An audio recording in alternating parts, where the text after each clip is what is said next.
Hainsworth Designs, and thank you so much for joining in today. This is a video request coming from Lorraine from Texas. She is enrolled in my embroidery mentoring program for home-based business owners. And those of you who are aware of this program know that my students get first priority with video request. Her video request today was how to upload embroidery designs from your computer to your embroidery machine. So for starters, Lorraine, you are going to need this cord, which is equivalent to a printer's cord. You know, those old-fashioned printer's cord. All right, you're going to need this cord. Now, this cord should have came with your embroidery machine.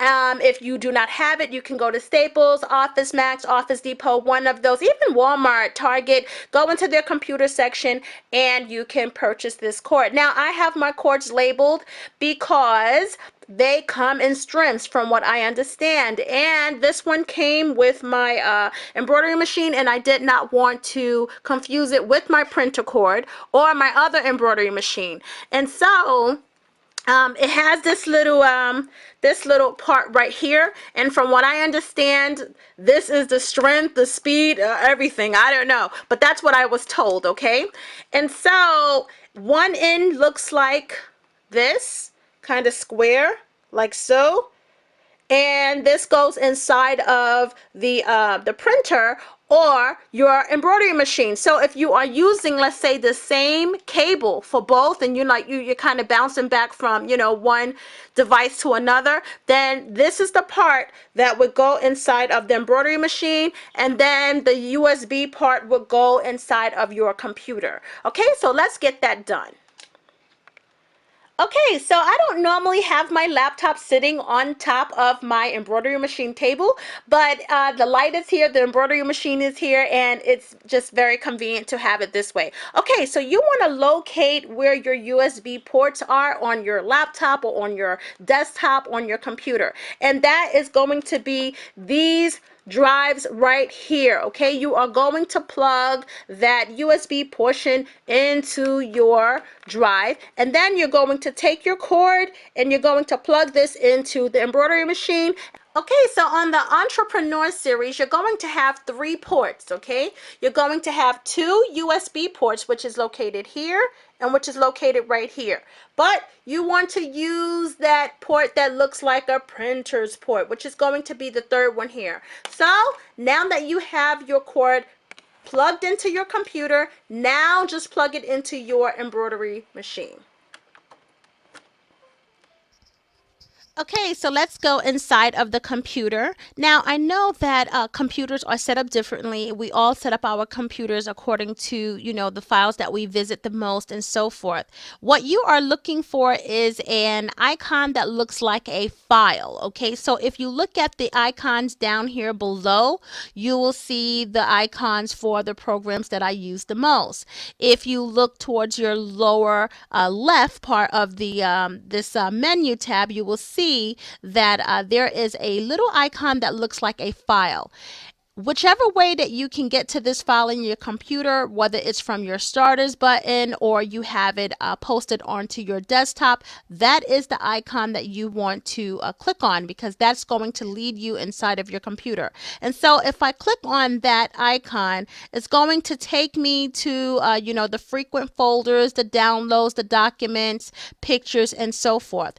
Here is where you want to locate where you store your embroidery files. For the most part, embroidery files can be stored in the downloads, and they are likely to be stored in the downloads. I store my embroidery files according to the client. So if it's a client that an embroidery file was digitized, then the file is stored under pictures under client. If it's an embroidery file that I have purchased, let's say from Planet Applique or Stitchtopia or DigiStitches, all of those companies have their own files, so I can easily access my embroidery designs when I need them. So because I want to show you how to retrieve an embroidery design and upload it to the computer, I am going to go into a client's file and get their logo and upload it to the computer. Okay, so we are inside of my computer. First, you want to locate which drive the embroidery machine is connected to. And your drives is going to be located on this side under this PC, or your computer might say my computer. But overall, you want to scroll down and you want to look for something that says removable disk, okay? Sometimes it don't say that though. Sometimes it's just a regular E or D or F or G and so forth, okay? And the drives will be labeled depending on how many things you have connected to your computer. So if you have a printer, a flash drive, headphones, or even another embroidery machine, in addition to the one you already have connected, it will expand your drives. In this case, this is pretty much the only embroidery machine that we have connected to this computer. However, I do have other things such as headphones and so forth. And so my headphones would be, that C drive. However, my embroidery machine today is going to be the removable disk, which is the E drive, okay? So just keep that in mind that it depends on how many things you have connected to your computer, and it also depends on, how many drives you have on your computer in the first place. So if you only have about 2 or 3 USB port drives, then it will be easier to locate your file. Okay, and so once you locate your files, you want to go into where you have saved this file. Now, this is where organization comes into place. In embroidery report cards, I talk about how embroidery designers are sometimes unorganized with the files and the presentation of the files. And this means that you can buy an alphabet font, and if the alphabet font comes in 2 or 3 different sizes, sometimes once you open the files, the alphabets is all over the place. However, as an embroidery business owner, you have the responsibility of keeping your files organized. So this means that if a client calls you on the phone and they need you to send a file over to them, a copy of their embroidery logo, you should be able to locate it very quickly without any problems. And so for me, I see a lot of people for embroidery and for sewing. Every embroidery client is listed as client, and my sewing students are listed as student. And so this particular client today, I am doing a logo on. She's a business owner, and so I'm going to locate her name and just simply click on her file, and we are inside of her file. I see her JPEG, and now I also see her embroidery logo in PES format because the brother machines take PES formats. To send this file over to the E file, okay, which is down here, you can actually click on it, and then you can take your mouse or your finger and just kind of drag it over. All right, now I know that this program, this open broadcasting software is not going to show you how this is actually drug over to this file. However, it's the same thing. You would just simply drag it over, and then on your computer it would show copy to this drive, okay, and then you would just release your finger, and then it would be sent to that file. I'm sorry, to that drive. But in this case, I'm going to right click and I am going to send it only because I want you to see where it's going. And so when that little box appears, I am going to go down to removable disk, which is the E drive where my embroidery machine is connected, and I'm going to click on it. And now the computer is actually sending that file over to the embroidery machine. So now let's go to the embroidery machine to see how you will retrieve it. Okay, so we are back in my client's file because for some reason the software that I am using is not allowing me to capture the dragging motion of the embroidery file to the disk drive. And so I wanted to show you how it's done. And even the alternative to the dragging motion of it, the little box that appears, it wasn't capturing that as well. And so to drag this, you would just simply highlight it like I showed you the first time, and then we are going to take it down here. Okay, and so the way that looks is you would, if you're using let's say a desktop and you have a mouse, you would click on it and then drag it. And if you're using your finger, you would click on it and drag it. And so that looks like this. So let me just get it ready so you can kind of see what it looks like. So I'm going to get a close-up shot first, and then I'm going to drag it so you can see exactly what it's going to say once it reached that disk drive. So you see how it's saying copy to? That's what appears. Okay, and then it's going to take it over to your embroidery machine simply by sending it. All right, and now I'm going to show you what's the alternative to the dragging motion. You would simply click on this and then right click. Okay, once you right click, this little box is going to appear like so. And let me just back up so you can see where I'm going here.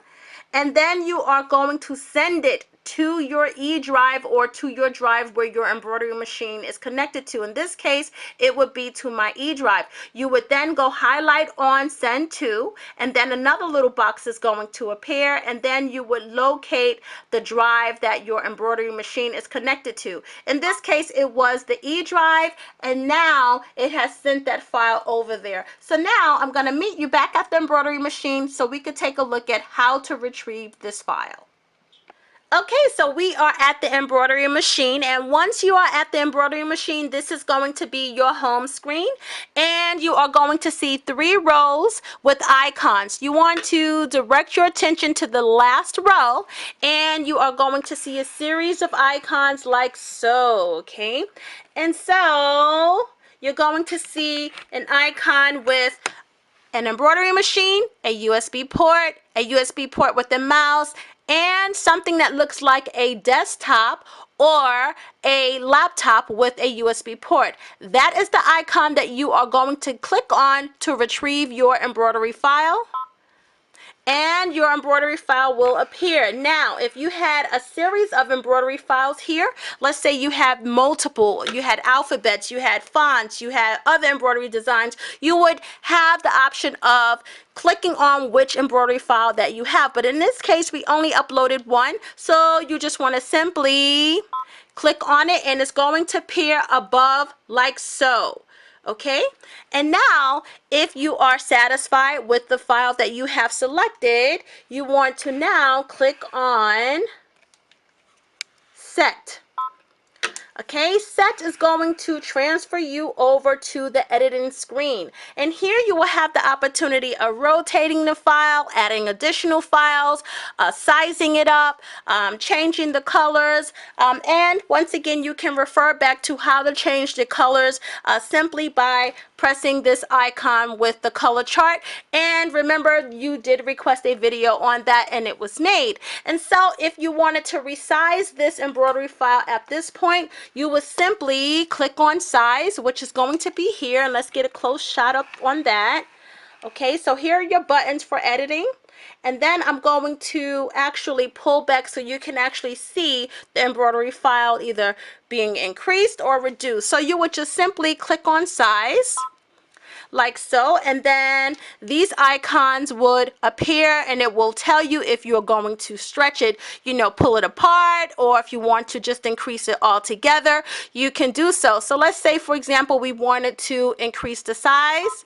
I would do that, and I would just press it until it reached its maximum limit for this embroidery design. Okay, now at this point, I would just look at the embroidery design, and once again it reached its maximum point because the computer or the embroidery machine have chimed that it have done so. I would simply click on close, and then it's going to take me back to the editing screen. I would click on end, and then it's going to take me to the final editing screen. And at this point, I can rotate it, I can move it.